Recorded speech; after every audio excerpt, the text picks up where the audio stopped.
الحمد لله الذي تجري بأمره المقادير. أعوذ بالله من الشيطان الرجيم. إن الله وملائكته يصلون على النبي يا أيها الذين آمنوا صلوا عليه وسلموا تسليما. اللهم صل على محمد وعلى آل محمد. میرے نہایتی واجب القدر معزز سامعین ناظرین، السلام علیکم ورحمۃ اللہ وبرکاتہ. میں ہوں آپ کا بھائی حافظ محمد اقبال. عمال فرمائے آج جمعے کی رات ہے. حضور آقا صلی اللہ علیہ وسلم نے فرمایا کہ روشن دن اور روشن رات میں مجھ پر کثرت سے درود شریف بھیجا کرو. روشن دن میں، روشن رات میں. روشن رات سے مراد جمعے کی رات ہے اور روشن دن سے مراد جمعے کا دن ہے. درود شریف پڑھنا کوئی عام عبادت نہیں ہے. اللہ رب العزت نے بندوں پر عبادات فرض کی. روزہ فرض ہے، زکوٰۃ فرض ہے، حج فرض ہے. کسی فریضے کے بارے میں یہ نہیں فرمایا کہ میں بھی یہ کام کرتا ہوں تم بھی کرو، میں بھی نماز پڑھتا ہوں تم بھی نماز پڑھو، میں بھی روزہ رکھتا ہوں تم بھی روزہ رکھو، بلکہ صرف درود شریف کے بارے میں فرمایا ان اللہ وملائکتہ یصلون علی النبی. میں اور میرے فرشتے آقا صلی اللہ علیہ وسلم پر درود بھیجتے ہیں. یا ایھا الذین آمنوا صلوا علیہ وسلموا تسلیما. اے ایمان والو، تم بھی محبوب صلی اللہ علیہ وسلم پر درود اور سلام بھیجا کرو. درود و سلام پڑھنے کے بڑے فوائد ہیں. جب کوئی بندہ دنیا کی کسی کونے میں درود پڑھتا ہے، سلام پڑھتا ہے، فرشتے اس درود اور سلام کو اس دربار میں پہنچاتے ہیں. اس دربار میں پہنچاتے ہیں. صرف پہنچاتے نہیں ہیں بلکہ اس بندے کا نام لیا جاتا ہے، اس کے والد کا نام لیا جاتا ہے کہ فلاں ابن فلاں نے یہ تحفہ بھیجا ہے آقا صلی اللہ علیہ وسلم کے لیے. کتنی خوش نصیبی کی بات ہے کہ اس دربار میں کسی کا نام لیا جائے، کسی کے والد کا نام لیا جائے. دنیا میں کسی دربار کے اندر کسی بادشاہ کے سامنے اگر کسی کا تذکرہ خیر ہو، کسی پیر کے سامنے کسی کا تذکرہ خیر ہو، کسی دربار میں کسی کا تذکرہ ہو جائے تو وہ خوش ہوتا ہے کہ فلاں بڑے دربار میں میرا تذکرہ ہوا ہے، میرا نام لیا گیا ہے. تو کتنا خوش نصیب ہے وہ آدمی کہ جس کا تذکرہ اس دربار میں ہو، جو امام الانبیاء ہے اس دربار میں ہو، جس کو اللہ رب العزت نے اس روئے زمین پر سب سے زیادہ عزتوں سے نوازا ہے، سرفرازی سے نوازا ہے، سرداری سے نوازا ہے. اس دربار میں کسی کا نام لیا جائے، کسی کا تذکرہ ہو، وہ کتنا خوش نصیب ہوگا. اور درود شریف کی برکت سے اللہ رب العزت سارے غموں کو دور فرما لیتے ہیں. کسی پر مصیبت آ جائے، کسی دربار میں جانے کی ضرورت نہیں. آپ کی حاجت ہے، کسی دربار میں جانے کی ضرورت نہیں، عامل کے پاس جانے کی ضرورت نہیں ہے. مصیبت ہے، پریشانی ہے، کسی نجومی کے پاس جانے کی ضرورت نہیں، اور نہ ہی کسی دربار میں. آپ درود اور سلام کا تحفہ اس دربار پہ بھیجیں.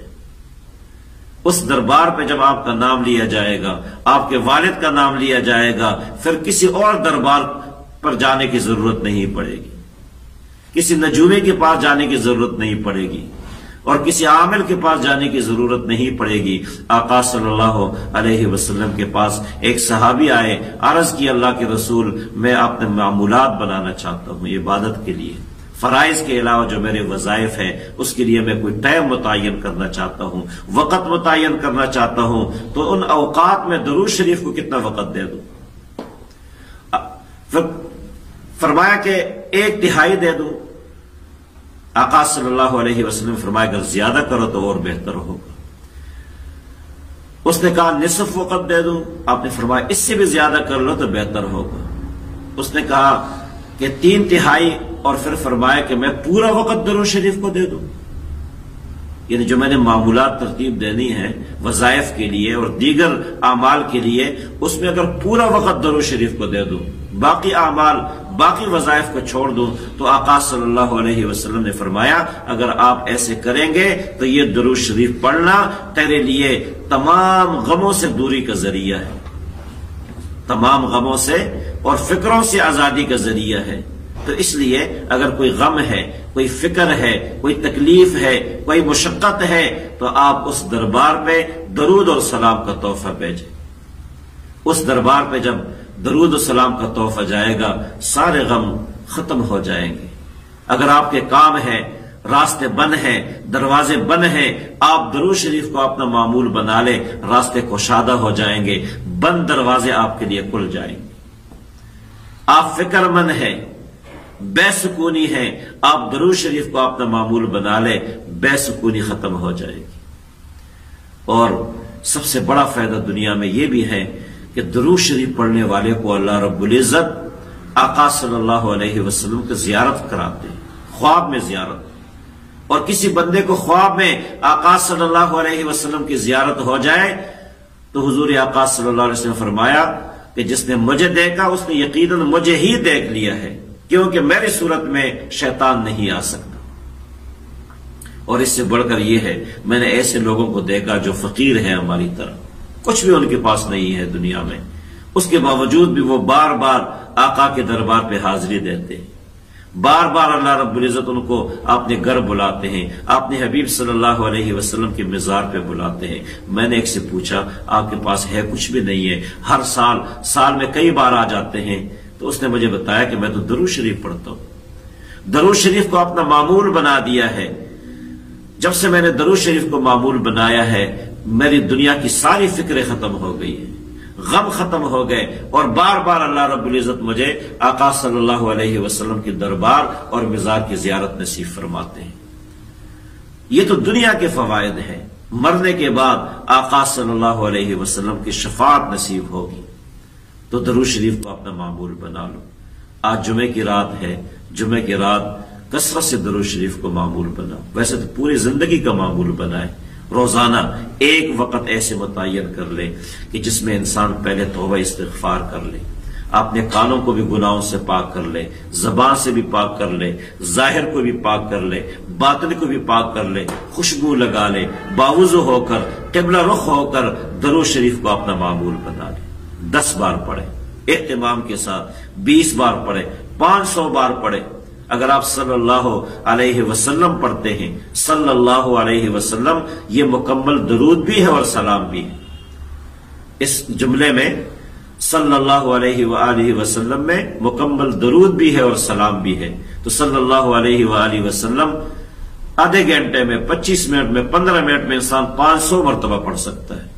اور ایک مرتبہ درود اور سلام پڑھنے پر کم سے کم 40 فوائد ہے، کم سے کم 40 فوائد درود پر اور 40 فوائد سلام پر۔ یہ 80 فوائد ہو گئے صلی اللہ علیہ وآلہ وسلم پڑھنے میں۔ 10 نیکیاں لکھی جاتی ہیں، 10 رحمتوں کا نزول ہوتا ہے، 10 گناہ معاف ہوتے ہیں اور 10 درجات کی بلندی ہوتی ہے۔ تو 40 فوائد درود پر اور 40 سلام پر، اور یہ کم سے کم ہے، یہ کم سے کم ہے۔ اللہ رب العزت کسی پر رحمت کا نزول فرمائے، ایک رحمت پوری کائنات کے لیے کافی ہے، اور ایک مرتبہ درود اور سلام پڑھنے پر اللہ رب العزت 10 رحمتوں کا نزول فرماتے ہیں۔ کتنی بڑی سعادت کی بات ہے۔ تو اپنے معمول میں، روزمرہ کے معمول میں درود شریف کو شامل کریں، انشاءاللہ العزیز بڑا فائدہ ہوگا۔ اسی طرح روزمرہ کے معمولات جو آپ کے ہفتہ وار معمولات ہیں، اس میں پیر کے دن روزے کو بھی شامل کر لیں، پیر کے دن روزے کو بھی شامل کر لیں، جمعرات کے دن روزے کو بھی شامل کر لیں۔ حضور آقا صلی اللہ علیہ وسلم کا یہ معمول تھا، یہ سنت ہے، اور آپ نے فرمایا کہ جمعرات کے دن اور پیر کے دن اعمال پیش ہوتے ہیں، اور میں یہ چاہتا ہوں کہ میرے اعمال اس حال میں پیش ہوں کہ میں روزے سے ہوں، کیونکہ روزے کی حالت اللہ رب العزت کو بہت زیادہ پسند ہے۔ تو جمعے کی رات اور جمعے کے دن کے معمولات میں ایک تو درود شریف ہے، اور دوسرا معمول سورۃ الکاف ہے۔ سورۃ الکاف پڑھنے والے کو اللہ رب العزت بہت نوازتے ہیں، ایک جمعے سے لے کے دوسرے جمعے تک ان کے لیے حفاظت کا ذریعہ ہے، نور کا ذریعہ ہے۔ تو سورۃ الکاف پڑھنا بھی مشکل نہیں ہے۔ اور تیسرا عمل جمعے کا دن جب عصر کی نماز ہم پڑھتے ہیں، جگہ چھوڑنے سے پہلے یہ درود شریف اللہم صلی علی محمد النبی الامی وعلی آلہ وسلم تسلیما 80 مرتبہ پڑھ لے تو اس بندے کے 80 سال کے گناہ معاف ہو جاتے ہیں، 80 سال کی نیکیاں اس کے لیے لکھی جاتی ہیں۔ تو یہ بھی مختصر ترین عمل ہے، جمعے کے دن جب عصر کی نماز پڑھ لے جگہ چھوڑنے سے پہلے یہ درود شریف اللہم صلی علی محمد النبی الامی وعلی آلہ وسلم تسلیما۔ تو یہ ہم اپنے معمولات میں شامل کر لیں، یہ جمعے کے دن کے معمولات ہیں، ہفتہ وار معمولات بھی بنا لیں، روزمرہ کے معمولات بھی بنا لیں۔ انشاءاللہ العزیز جتنے ہم اللہ کے قریب ہوں گے ذکر کے ذریعے، اللہ کے قریب ہوں گے سجدوں کے ذریعے، اللہ کے قریب ہوں گے درود شریف کے ذریعے، تو اللہ رب العزت ہمارے اور بھی قریب ہو جائیں گے۔ اور جس بندے کو دنیا میں اللہ کا قرب حاصل ہو جائے، آقا صلی اللہ علیہ وسلم کی سنتوں پر چلنا نصیب ہو جائے، وہ کبھی ناکام نہیں ہو سکتا۔ وآخر دعوانا ان الحمد للہ رب العالمین۔ جزاکم اللہ خیر۔